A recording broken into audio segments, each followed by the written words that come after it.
Assalamualaikum warahmatullahi wabarakatuh. Selamat malam, selamat pagi, selamat siang semuanya. Di video kali ini perkenalkan kami dari kelompok 3 Toko Benang Merindu mata kuliah Praktika Aplikasi Akuntansi kelas A2 dari Universitas Jenderal Ahmad Yani program studi akuntansi. Jadi di video kali ini kita bakal kasih tahu teman-teman bagaimana cara menggunakan aplikasi Udu yang bisa diakses teman-teman di Google secara gratis, khususnya di bidang akuntansi. Kita mulai ya teman-teman. Oke, kita mulai. Setelah kita mengakses Udu di Google, kita diharuskan untuk mengisi beberapa informasi terkait perusahaan yang mau kita buat. Karena di sini kita konteksnya belajar, jadi ini adalah perusahaannya fiktif ya. Oke, itu sebentar kita bakal nunggu sampai berubah ke halaman selanjutnya. Nah, setelah halaman ini muncul, kita klik accounting karena kita bakal belajar tentang akuntansi ya di aplikasi Odoo ini. Kemudian kita klik COA atau chart of account. Sebelumnya di sini aku mau nge-pending activation dulu karena disitu ada notifikasinya ya. Kalau kalian gak ada mah gak usah. Tapi kalau ada, diusahain kita harus activation email kita sama aplikasi Odoo ini biar segala aktivitas yang udah kita input, informasi yang udah kita input, data yang udah kita input di aplikasi Odoo ini tuh kesimpan otomatis. Jadi nanti waktu kita login lagi, kita mau update informasi lagi, nggak mulai dari nol. Nah ini kita udah nge-upload chart of account yang file mentahannya tuh kita dapat dari aplikasi Odoo itu sendiri. Kita upload, jangan lupa kita klik import. Nah ini udah berhasil kita import, ada notifikasinya ya di situ.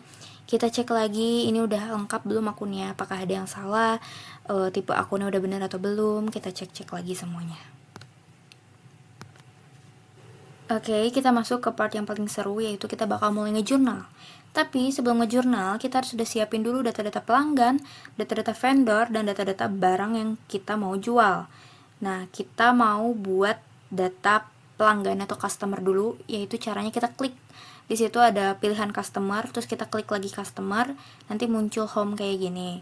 Terus kita masukin deh data-data customer yang ceritanya mau beli ke kita gitu. Ini ada person, ada company. Ntar kita tinggal adjust aja sesuai kebutuhan perusahaan kita. Karena ini perusahaannya pura-pura ya, jadi semuanya itu datanya data palsu gitu. Sama halnya kayak tadi kita masukin data pelanggan, kita juga harus masukin data barang kan ya. Nah, caranya itu kita klik vendor, kemudian kita klik produk. Di sini ceritanya kita jual kain batik karena perusahaan kain. Sales price-nya kita contohin 2 juta. Kemudian itu tax sales-nya udah otomatis 11%. Cost-nya yaitu HPP-nya, ceritanya kita beli ke vendor tuh harganya 1.500.000 gitu. Terus kita klik deh gambar awan itu, ntar udah otomatis kesimpan. Kemudian kita mau buat invoice atau jurnal penjualannya kan. Nah, di sini kita klik customer, kemudian invoice, terus kita klik produk, di sini kita add line. Terus ceritanya kita mau jual kain batik seharga 2 juta, kuantitinya 1. Kita otomatis ada VAT sales-nya di situ ya. Ceritanya mereka ini ngutang ke kita, maka akun yang dicantumin kan account receivable. Nah, udah otomatis deh, nanti kita klik confirm. Maka data atau jurnal penjualannya dari PT Kumbang Kambing udah ke jurnal, udah berhasil. Oke, selanjutnya kita bakal buat jurnal pembelian. Yang pertama kita klik vendor, kemudian kita klik bills, lalu kita pilih perusahaan mana nih ceritanya yang jadi vendor kita di transaksi kali ini. Ceritanya adalah perusahaan Kuya Uya. Kita klik, kita masukin pokoknya data-datanya sama kayak kita buat jurnal penjualan sebelumnya. Cuman bedanya ya ini based on vendors, yang tadi mah based on customer gitu. Lalu, kalau ada transaksi di luar penjualan dan pembelian, maka transaksi tersebut masuknya ke journal entries. Yang pertama kita klik accounting, kemudian kita klik journal entries. Contohnya di sini adalah kegiatan ketika kita akan membayarkan gaji kepada pegawai-pegawai kita atau karyawan-karyawan kita. Nah, maka kita tinggal masukin aja data-datanya kayak tadi. Cuman ini kita masukinnya di bagian journal entries yang ada di accounting. Seperti itu teman-teman.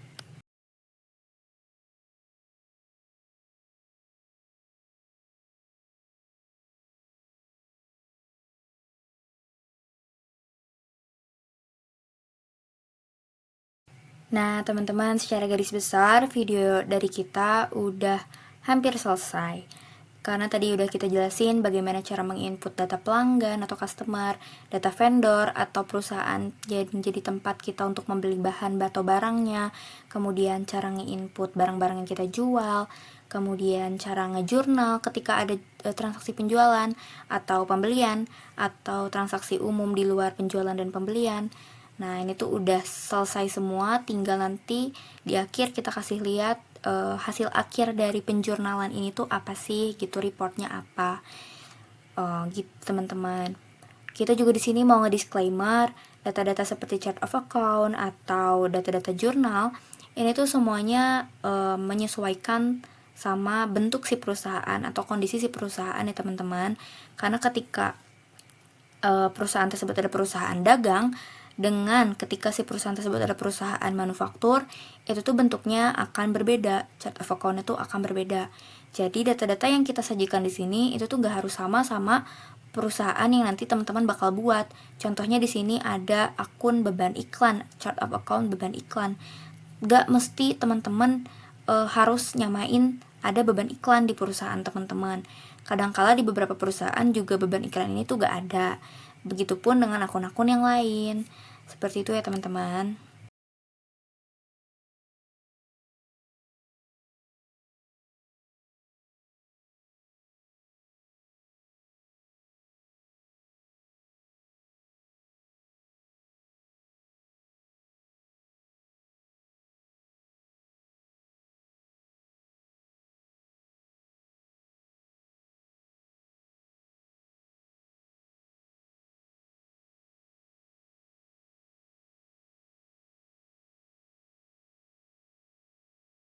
Oke, sampailah di bagian akhir, kita bakal lihat hasil dari kerja kita ngejurnal tadi itu apa sih. Yang pertama kita klik reporting, kemudian kita klik balance sheet, maka nanti akan muncul laporan yang seperti ini teman-teman. Nah, laporan ini sangat amat berguna bagi perusahaan karena kita bakal tahu aset kita tuh ada berapa, liabilitas kita tuh ada berapa, dan equity kita tuh ada berapa.